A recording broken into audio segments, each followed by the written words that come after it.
Hello everyone, নতুন একটা video নিয়ে আবার একটা তোমাদের কাছে হাজির হয়েছি।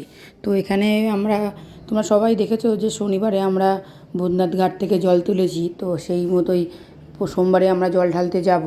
তো আমরা সোমবারে একটা খিচুড়ি ভোগের আয়োজন করেছি। তো সেই জন্য একটু খিচুড়ির সাথে যে তরকারি, পাঁচমিশালি তরকারি তৈরি হয় সেটারই সবজি বাজার আমরা তুলতে এসেছি। বোন আছে, আমি আছি, বোনের হাজব্যান্ড আর ওর শাশুড়ি। তো আমরা এখানে ভিতর দিকে কী কী সবজি লাগবে না লাগবে সেটা দেখে দেখে দুই বোনে মিলে কিনে নিলাম। তো এখানে কত বড় মার্কেট তোমরা দেখে বুঝতেই পারছো।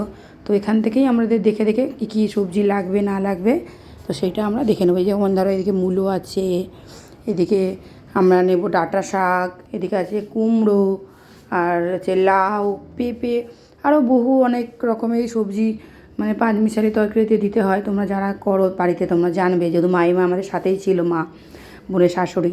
তো উনি বলে বলে দিল আর আমরা দুই বোনে মিলে কিনলাম। তো এদিকে নেওয়া হবে ডাঁটা শাক, কিছু বড়ো দেখে ডাঁটা শাক নিয়ে আসতে বলা হয়েছে। সে সামনের দিকে উনি নিয়ে আসছে, তাই যেটা মেপে যতটা হবে পুরো ডাঁটা গোটা শাকটাই আমরা নিয়ে নেবো।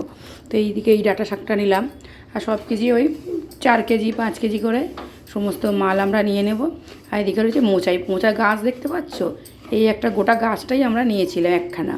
তো এটাই 4 টুকরো করে কেটে নিলাম, যেহেতু গাড়িতে করে আমরা নিয়ে যাব, গাড়িতে বেঁধে নিতে সুবিধা হবে। আমরা তো যেহেতু গাড়ি নিয়ে এসেছিলাম বাড়ি থেকে, বোনের হাজব্যান্ড একটা গাড়িতে, আমার একটা গাড়িতে। তো সেইগুলোই আমরা এক এক করে গাড়িতে বেঁধে নেবো। যে বোনের হাজব্যান্ড সব কিছু বস্তায় ভরে নিয়ে গাড়িতে তুলছে। তো চলো টাটা।